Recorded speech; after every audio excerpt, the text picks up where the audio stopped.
Hi, I'm Christine Brookins, and this is Connecting Our Community. We're doing a special episode today from the Smart House. I'm here with Craig Douglas from ARC Washington County. Craig, thank you for hosting us here. Yeah, thanks for coming.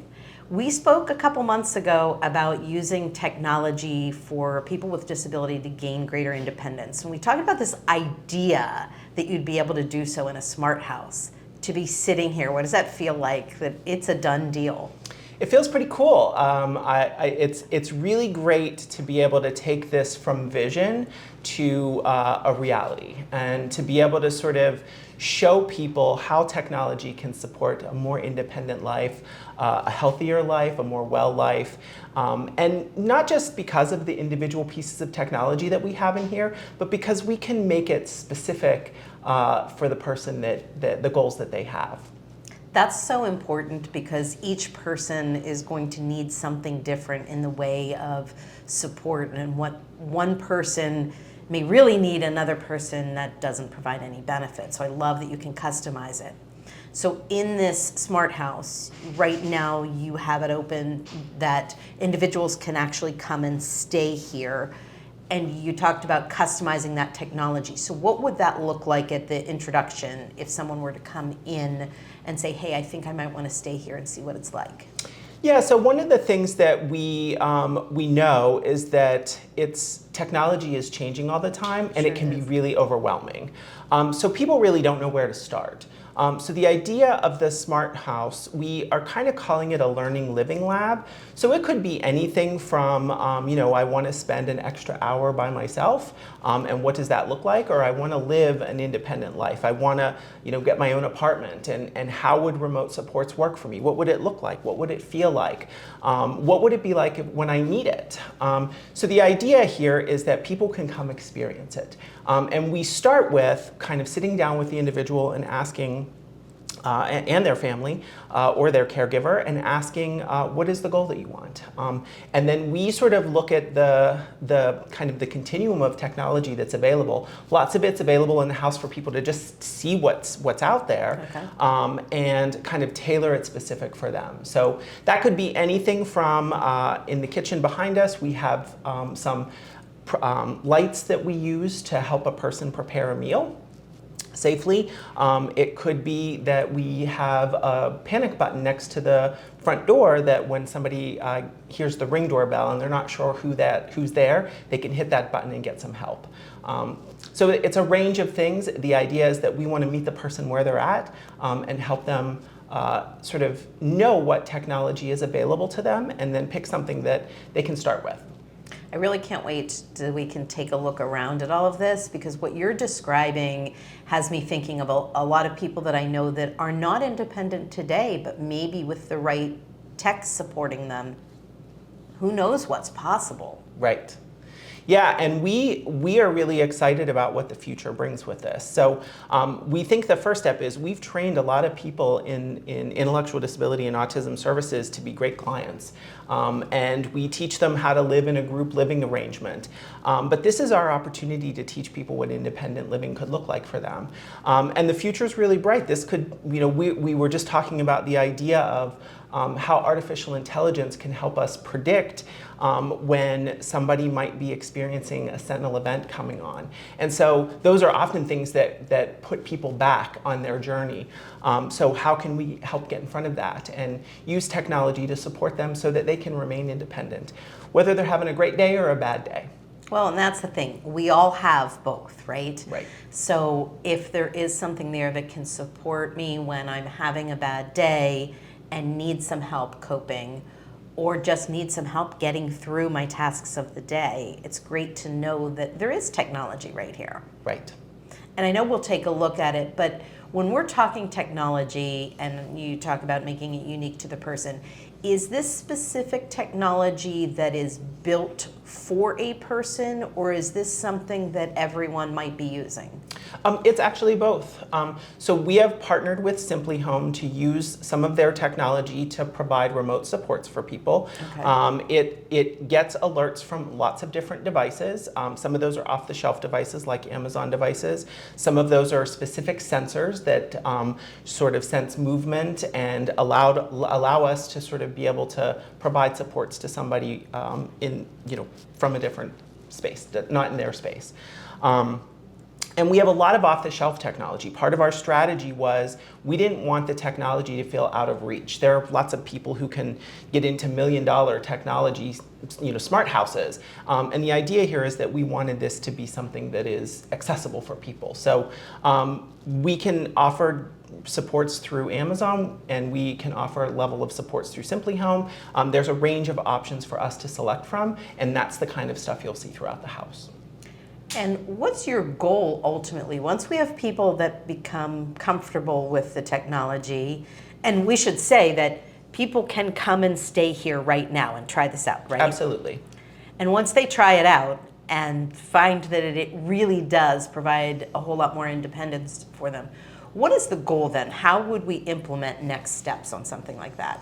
So part of it is, and it's not just us as a provider, there are lots of providers right now who are embracing technology. What we're trying to do is sort of create that spark of what's possible, and then help, whether it's the provider or the family, set this up, and then be available for ongoing supports. And as needs change, that we're able, again, to keep somebody independent. Ultimately, the goal is to leverage technology, just like you and I do in our own homes, and allow a person to not have to have a staff with them all the time, but when they need a staff, that it's available to them, and that we're using that technology to optimize their life so that they can have the best life they want. And why shouldn't they? Exactly. And I'm going to try to recall, you said you use Living Learning Lab, is that what you said? We do, yes. Tell me more, because obviously you've put a lot into building this smart home, and we talked about people can come in, but why is it that Living Learning Lab? One of the things that we know is that people have a hard time embracing technology when it's not in their own environment, right? So whatever you learn in a classroom, or if you're at a fair and you get a demonstration of something, you might think it's really cool, but when you get home, it doesn't feel the same way. So the idea of this being a living learning lab is that you can come here and stay for 4 hours or 4 days, and you get to experience this and what it would be like in your everyday routine, what your life would be like every day. And so the idea is then that we can also use that as an opportunity to tweak it for you. So it's not like a once and done sort of thing. We're big believers in iteration and adapting to what a person needs. And what we start with may not be what we end with.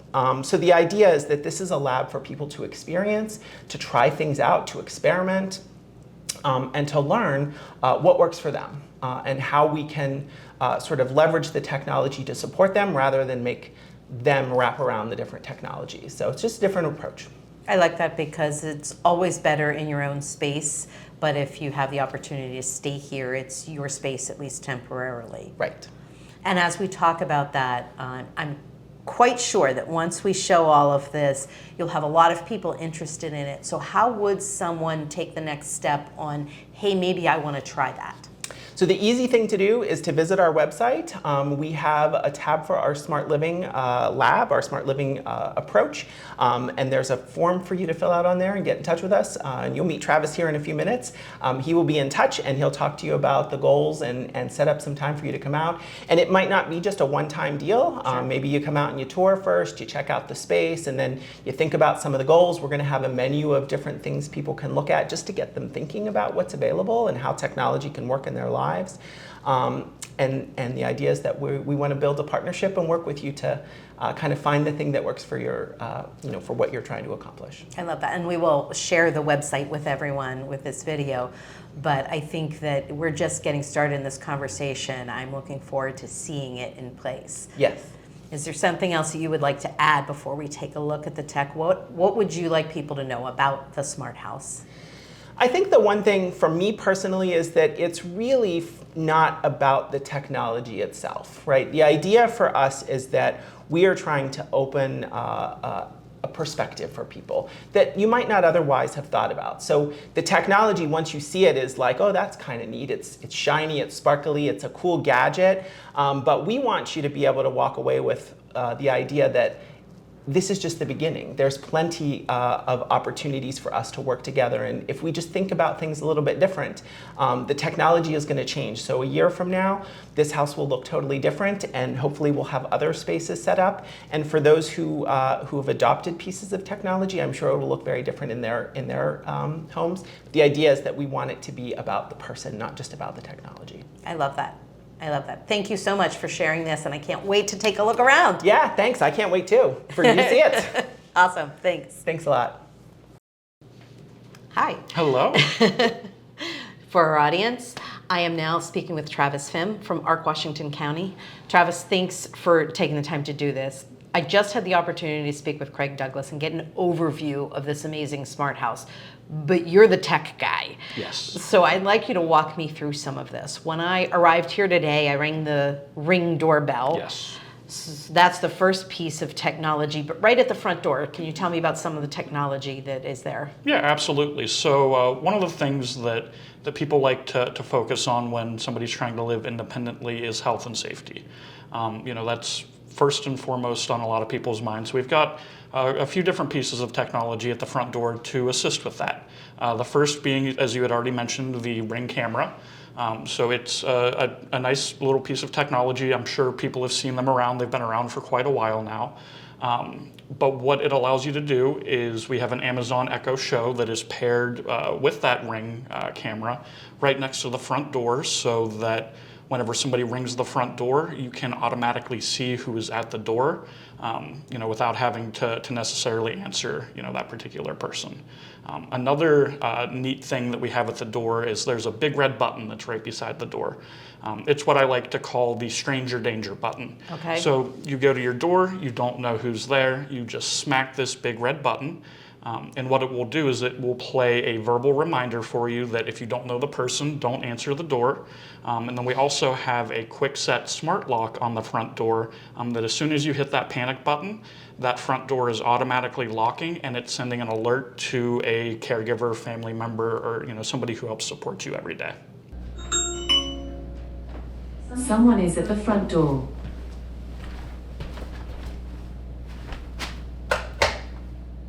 If you don't know this person, do not open the door.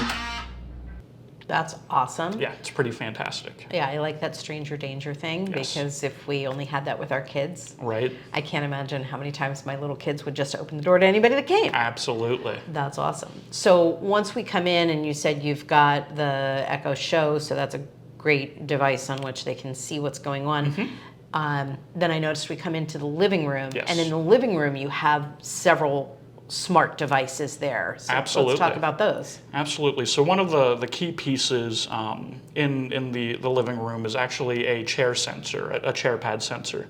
This is something I could actually use in my everyday life because I'm just as guilty. But what it allows us to do is, say somebody's been sitting down for a few hours. It's never good for somebody to sit down for that long. We can have it play them a verbal reminder that, hey, they need to get up. We can also have that alert staff, say, hey, Joe's been sitting in his chair for 4 hours and hasn't moved. It's probably a good idea that we go in and check on Joe, make sure that everything's all right.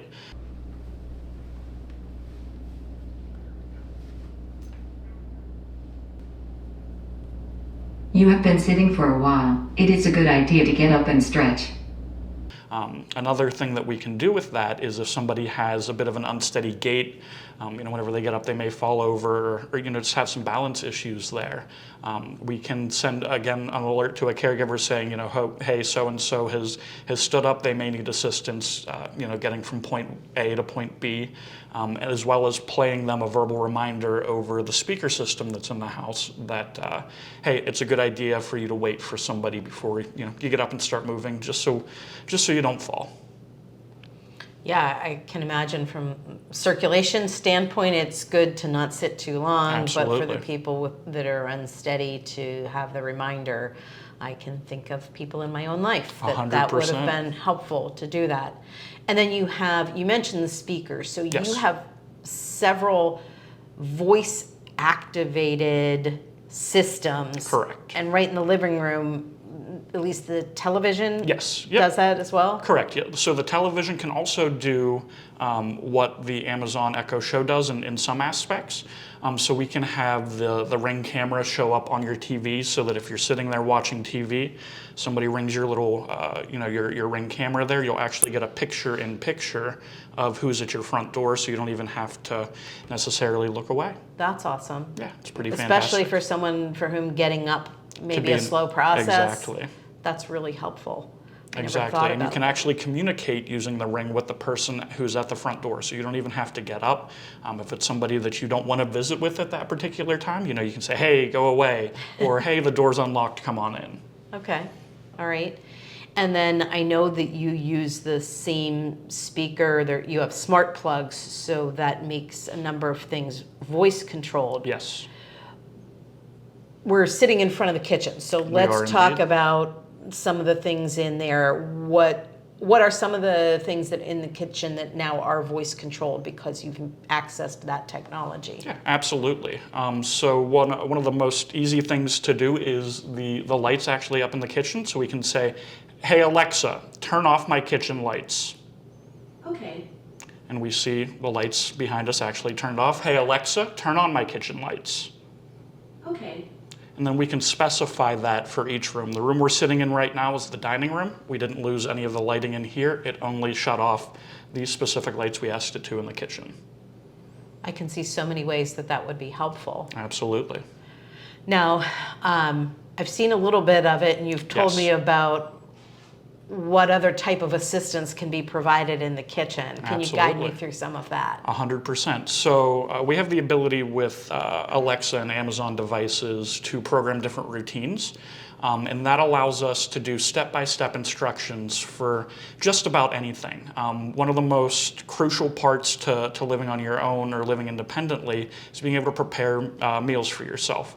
So what we've set up in the kitchen here is actually using Philips Hue smart lighting strips. We'll walk somebody through step-by-step how to prepare their favorite meal, whether that's mac and cheese, a hamburger, lasagna, whatever that may be. And we have the cabinets lighting up in different orders based on where the particular thing is that you're looking for. So, the first step there is, you got to get your pot out of the cabinet. So where the pot is located in the kitchen, it walks you through that verbally and actually shows you via light strips exactly where that pot is located in the kitchen. I really think that would be helpful for anybody, but Absolutely. I'm anxious to see how that works. Hey Alexa, I'd like to make macaroni and cheese. Get your pot out of the cabinet beside the stove. The light on the cabinet should be changing colors. Fill the pot with 6 cups of water. The measuring cup is in the cabinet to the right of the stove. The light where it is should be changing color. Place the pot on the front right burner of the stove and use the rightmost knob on the stove and set the temperature to 6. Get the macaroni and cheese box out of the cabinet above the microwave. The light where it is located should be changing colors. Get the butter out of the fridge. The light on top of the fridge should be purple. Place the butter and macaroni and cheese box on the counter. Open the mac and cheese box and remove the cheese packet. Get the strainer out of the cabinet to the left of the stove and place it in the sink. The light where it is located all will be changing color.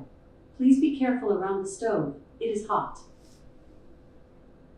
Some other things in the kitchen that I noticed, so you have sensors at different levels Yes. to do different things. So at floor level, what is that sensor doing for me? So at the floor level, we have what's called a flash or a flood or freeze sensor. And what that does is there's just essentially 2 little metal prongs that stick out, and if water is detected, it completes the circuit there and will actually shut off the water main valve to the house, so that if there's any flooding, any freezing that has taken place, it stops that damage from happening and can send again alerts out to caregivers, staff, whoever may be helping to support that person, letting them know that hey, there's an issue going on here. That's really helpful. Again, not just for someone with a disability, just for any of us. Absolutely, yeah. That's something I need to put in my own home. Yes. Okay, and then as I look up, I see you have another sensor up toward the ceiling on Yes. the wall. What is that one doing for us? Absolutely. So that's a motion sensor that we have paired with the, there's actually a box that we plug into the back of the stove that detects whether there's a current or not. And what that allows us to do is the motion sensor, if we can set it to say 5 minutes, 10 minutes, 15 minutes. If it hasn't detected motion in front of that stove, it can send an alert to a caregiver to remind the person, hey, you're cooking, it's a good idea to stay in front of your stove. If they don't respond, it then gives them an opportunity to come over to the house, check things out, make sure that everything is okay. As well as it can play a verbal reminder. Somebody just may be forgetful. They started to make macaroni and cheese, and then they went and sat down to watch TV for a little bit while their water was boiling. We can have it then play a verbal reminder after 10 minutes, hey, your stove is on, you're cooking, please return to the front of the stove, and then it will detect that motion, and then we'll be good to go. Wow, that's really helpful. And then the microwave? Absolutely. So we also have a smart microwave here that is powered by voice controls. So you can do things, again, that are helpful to everybody in their life. So I can, I don't know how long to defrost 2 pounds of ground beef. I can say, hey, Alexa, set my microwave to defrost 2 pounds of ground beef. It's going to automatically know what setting to put that on and how long to have that ground beef be defrosted for. Hey Alexa, set my microwave to high for 2 minutes. Microwaving for on power level 10. Your refrigerator. So the Yes. refrigerator has some kind of sensor also. What will that do? Yeah, absolutely. So the fridge has it's basically a door sensor, and we have it doing a variety of different purposes. So one, when you open the fridge, it reminds you to choose a healthy snack because, I don't know about you, but myself, whenever I'm going to the fridge, I'm hardly ever looking for the healthy option. So it's always good to have a reminder there. If you're hungry, pick a healthy snack. And it also will detect if the fridge has been left open for too long. So we can set that, to say 5 minutes if the fridge door has been open for 5 minutes. Again, we're sending those alerts to caregivers, giving the person living at the location, various voice prompts, just sort of ensuring some of those basic health and safety things in the kitchen.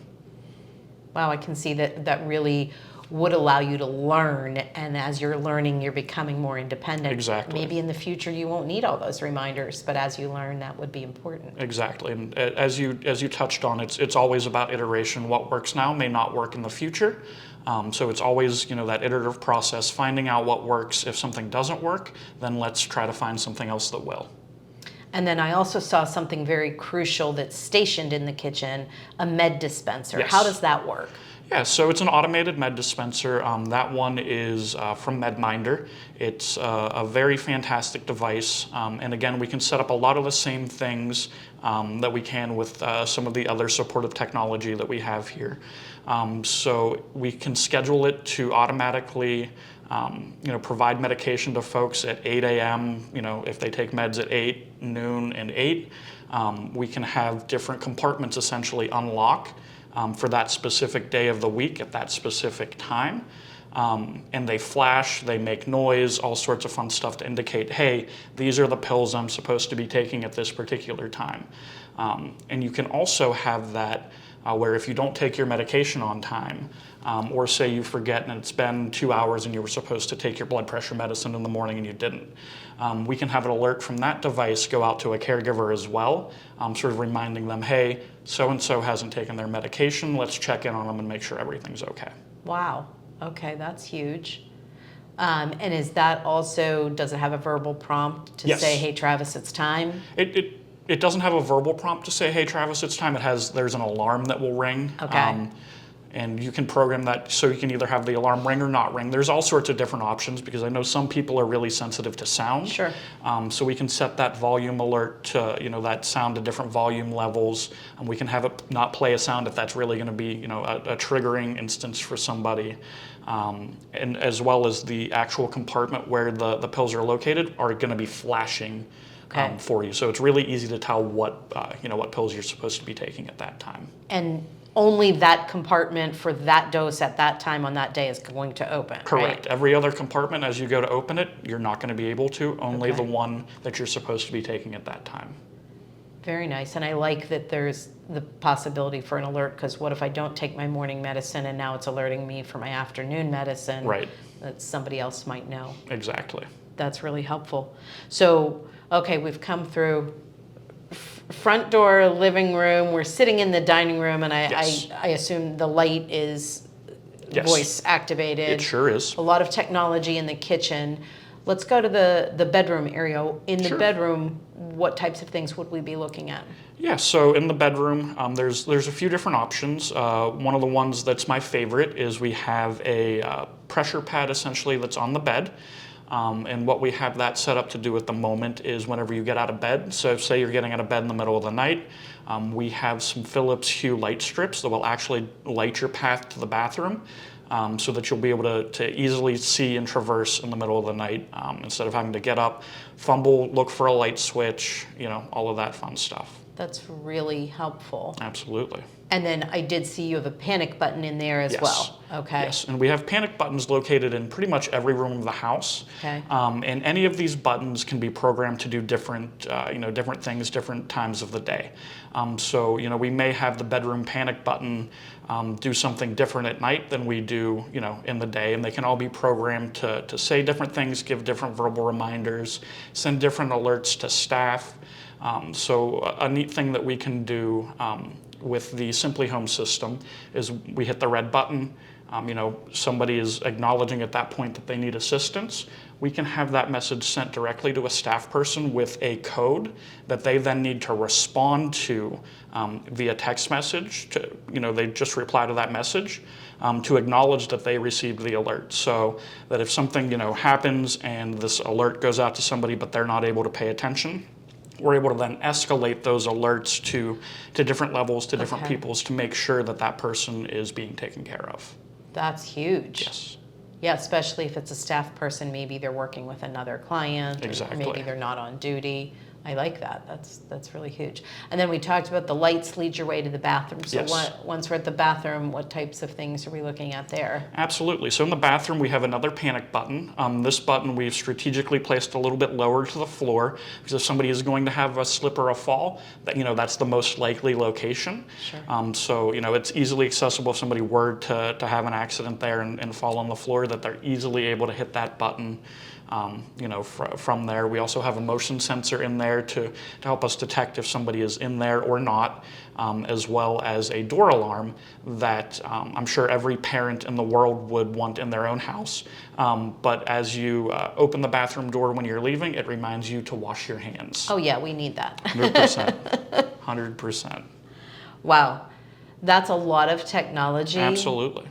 And I talked to Craig about how folks can come and stay here and try it out. That they can. And then if they come in, are they meeting with you to, like you said, programming wise, program it? Is that you're going to be the one to determine, okay, well, Absolutely.